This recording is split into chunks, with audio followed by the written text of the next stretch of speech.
Inspiring interviews with today's top landlords. This is the Rental Income Podcast. And now, Dan Lane. Larry, you've invested through multiple market cycles. You've seen good times and bad times. What are you doing right now to survive this economy? Well, actually, I'm not worried about the economy. All my houses are free and clear. I've worked very hard to get them to that point, but I have seen other investors, both young and old, who took the strategy of leveraging every property they had, pulling out every nickel, and those are great in good times, but in bad times, empty houses don't produce any money. They just produce sleepless nights and stomach ulcers if they're not going well. So you're not recommending that people don't use leverage. You just want to be smart about it. Correct. You just need to, like with everything else, anything is good, but in moderation. So, a little bit of leverage is great, but, don't pull out every nickel you can. That's for me, that I would be very uncomfortable doing that. Larry has taken a very disciplined approach to investing in rental properties, and that ultimately led him to where he is today, where his rental properties are all free and clear, and he has absolutely no stress at all about what happens to the real estate market or the economy. And on the podcast today, we're going to figure out how Larry went from having no money and being a brand new investor to having an entire portfolio paid off. Joining us on the show today for a repeat appearance is Larry Myer from Kansas City. We'll take a really quick break to thank our sponsors. We'll come right back and we'll talk to Larry. Do you have a number in mind for a certain monthly cash flow that you want to get to? Or maybe it's a certain net worth that you want to build to. Whatever your goal is, you don't need to figure out how to get there on your own. Shaylee Ridge from Ridge Lending Group is more than happy to work with you to show you how to get there. Shaylee is a longtime rental property investor, and she's also helped thousands of investors, both brand new and experienced, finance their rental portfolios. Here's how it works. Shaylee will work with you to help you figure out a realistic goal, and she'll put together a customized plan for you. As things change with either the market or with your personal financial situation, Shaylee will adjust the plan and she'll guide you to wherever it is that you want to go. The best part is there's no extra charge for this service. This is a free benefit of working with Shaylee Ridge and Ridge Lending Group. If you want to find out more or you're ready to get started today, reach out to Shaylee at ridgelendinggroup.com. That's RIDGE lendinggroup.com, NMLS 42056. Rental Income Podcast. Larry, why don't we start off talking about what your portfolio looks like right now? Can you tell us about your rentals currently? The rentals that I have right now, it's a combination of single-family homes and small apartment buildings, small being 12 units and smaller. I like the smaller ones. Okay. And how many units are you at right now? Right now, I've got probably 4 or 5 apartment buildings and probably 20, 30 rentals. Okay. We don't do that much rental activity anymore. Now, when we first met you back in 2014, we've been having you on the podcast for years. At some point, you had way more rentals. What were you at your peak? How many doors did you have? Oh, my gosh. In my heyday, it would be the middle 90s. I had 2,500 units that I owned and managed. Wow. That was way too many. I was working at the time, and that was way too many. But that's where I got to. So, why did you scale back? What were you just feeling overwhelmed that you had just too many tenants? Yeah, there were just too many things going on. I worked all the time, no family time whatsoever. My kids were small. They were getting into, scouts and all that kind of stuff. And it just, at some point, you just have to pick which is more important. All right. Okay. So you started buying rentals, you grew a really big portfolio, you realized that wasn't exactly what you wanted. And then you kind of scaled back and you kind of figured out the size portfolio that best fit your lifestyle. Right. And for me, owning and managing about 600 units was a good number for me because I could, I could manage, I could, it just, that number seemed to work really well, and it provided a decent income and whatnot. So that's kind of the number I stuck on. Now, having your rental properties free and clear, it's always kind of a controversial topic. A lot of investors love the idea of having everything paid off. Other people will argue that you can make more money having loans. So, like, why did you want to get everything paid off? Like, because I mean, I'm sure you probably agree that you can make more money with some leverage, right? Oh, no, there's no question. And in the beginning, I mean, this is year 38 for me. So in the very beginning, I had no money. So my concept was I bought my first house with a cash advance from the only MasterCard I had, and I did the work myself. I got a Section 8 tenant, and it worked out well. And then one turned into 3, then to 5.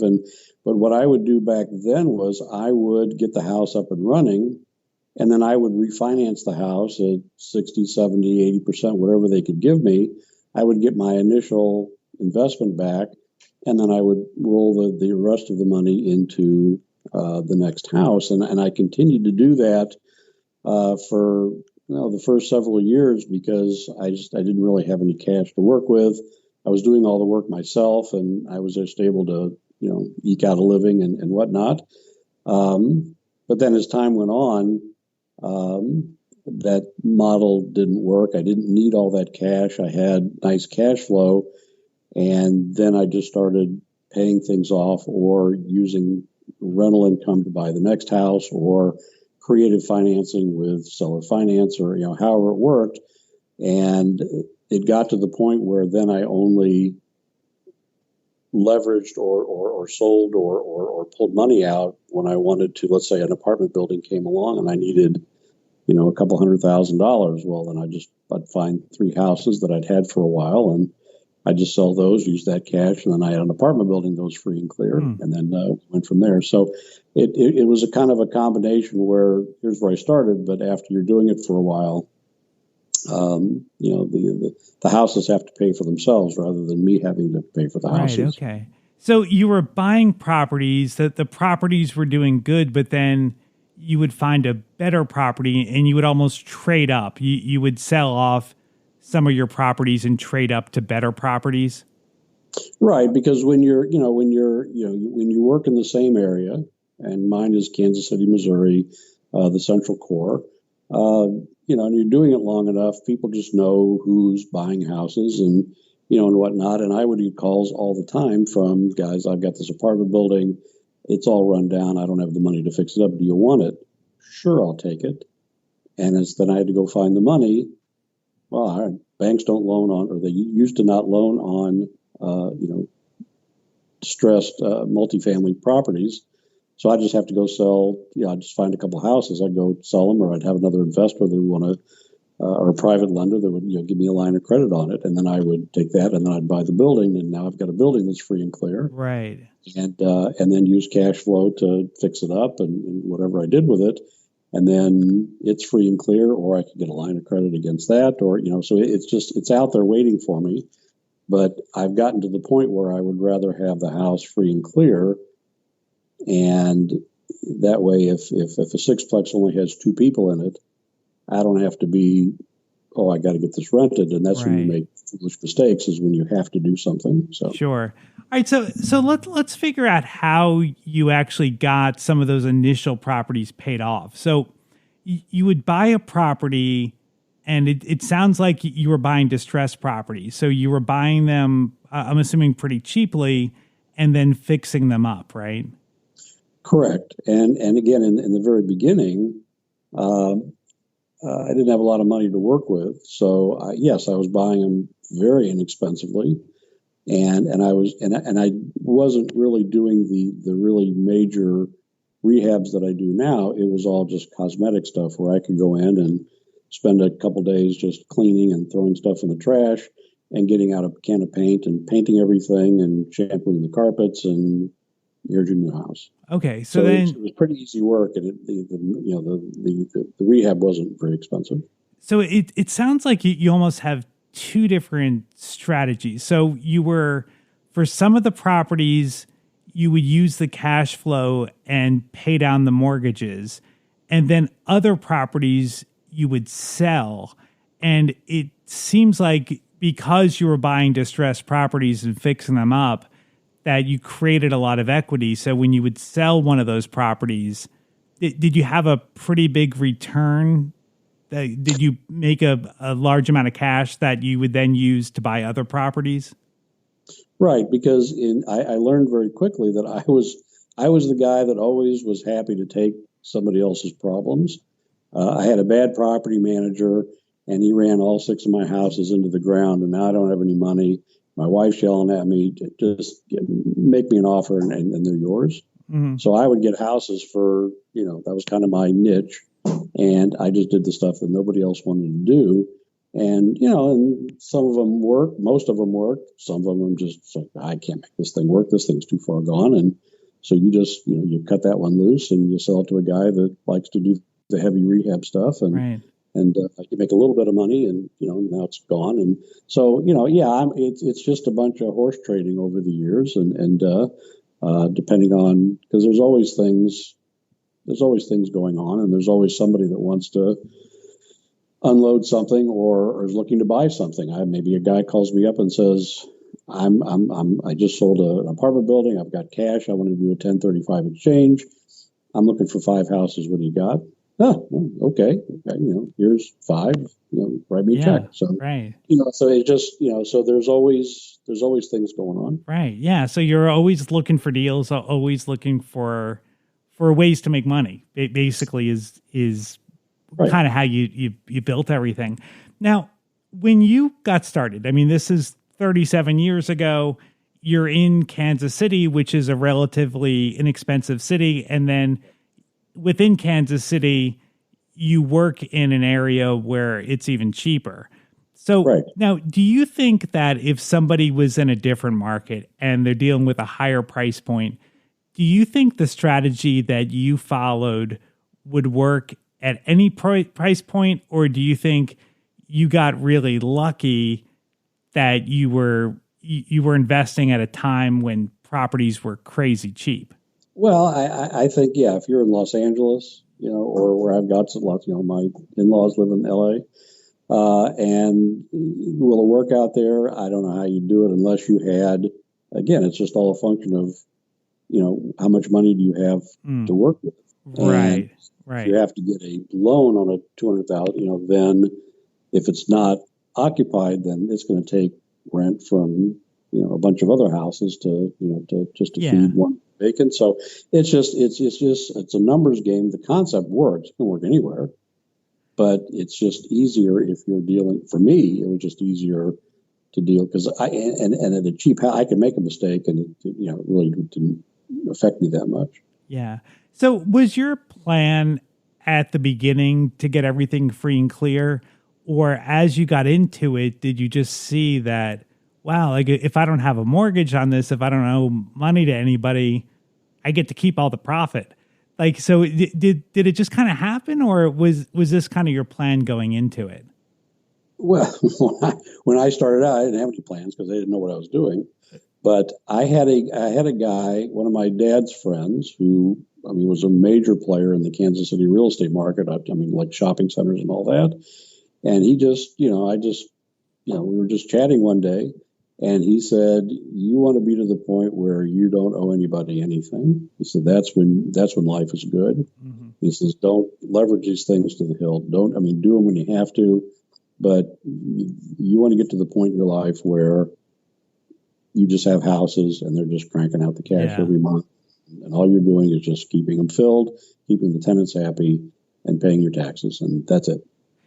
Now, the other thing, I agree with you. I think that is a great way to do it. I think you probably have zero stress or very little stress, knowing that if a tenant doesn't pay rent, you're not going to be in any kind of financial trouble. But at the same time, you're working in what sounds like a C-class area, right? At best, At yeah. best, okay. At best. All right, so maybe even the C minus or D. Did you ever consider maybe moving into a better type of property, like maybe a B property, just so that it would maybe be even easier? Or do you really just like the returns that you're getting in the area that you invest in? Well, I was getting, even when they're leveraged, I mean, I was still getting cap rates of like 30 and 35%. I mean, so the returns were off the charts, even when I had to take out loans to do these things. And for me, it just didn't work. And after a while, I became comfortable. I knew where I was supposed to go. I knew where not to go. I knew what neighborhoods to stay out of. I knew what houses were the sweet spot where I could rent them quickly and it's a nice return. If they're too big, they cost too much money to fix up. If they're too small, nobody's going to rent them. Apartments, a sixplex, because if you have three of them empty, you're in trouble because you can't make your bank. So after a while, I mean, I kind of knew where, for me, I knew what worked and what didn't, and I knew where to go. So I went home every night and all that. So for me, it's just, my thing is, find your little part of a city somewhere and just, you're the guy. And if you're the guy in upscale, Los Angeles, whatever, then you're the guy. Or if you're the guy that's in, the worst part of town, find your niche, do it better than anybody else, and you'll do very well. Yeah. I think that's really inspiring that you work in a really tough area, but you know the area, you know the neighborhoods, you know how to deal with the tenants, and that really works for you. And sure, you could maybe have an easier time in a better neighborhood, but you really understand how this neighborhood works. So you're able to get a good return and you're able to do it safely, where if I tried to go in and buy a property in one of your neighborhoods, I might have a tough time, right? Right. And how I got up to the large number that I had, several years ago, most of these guys were all from California. They were from New York. They were from Florida. I had a lot of Chinese investors, a lot of Australian investors, because things were so inexpensive, and they're back in California, so they really don't care what Larry has to do to get the rent, right, as long as it's up in their account at the end of the month. So, they come here by droves because things were so cheap in this part of town, and your barrier to entry was like really low. You just had to be able to find the right guy that's not going to steal from you and whatnot. So, and a lot of guys lost everything they had because they got hooked up with guys they weren't supposed to. So, but yeah, this was it. It's for me. I stumbled on it because I didn't have any money, and the guy that taught me how to do this is where he was investing. So I just went down the street and bought my first house, and he helped me. So I just stuck in the same neighborhood, but I purposely don't go all over town. I stay in one area. It's easier. You don't have to drive all over the place. Your workman can go from boom to boom to boom to boom and not have to drive all over the place. So it's just easier. Tenants, mom lives over here. I've got another house 2 blocks over. Great. My sister's looking for a house. There you go. Mm-hmm. So it's just easier if you're just in one specific area and you're the guy. And life gets pretty easy when it's like that. Such an inspiring story. And when you think about it, what Larry did was really very basic. He was buying properties in not the greatest area, but he really understood his market. He knew where to buy. He knew where not to buy. And he was able to find properties that were very cheap. And the properties cash flowed really well, even when he had loans on them. Larry created a ton of equity by fixing up properties. He would buy properties below market value. They were distressed properties. They needed a lot of work. When he fixed them up and he created equity, he didn't take that money out and go on vacation or buy a new car or just spend the money. He kept that equity there, and every once in a while he would sell off a property, and he used that money to buy bigger and better properties. And when you take that all together and you do it over and over again and you let a bunch of time go by, you end up with a portfolio that's free and clear and is generating a ton of cash flow. So Larry, well done. I really think you did a great job with your portfolio. If anybody is interested in investing in the Kansas City area, I would definitely recommend reaching out to Larry. He's always got deals going on. He's always looking to sell properties, and he knows of other opportunities.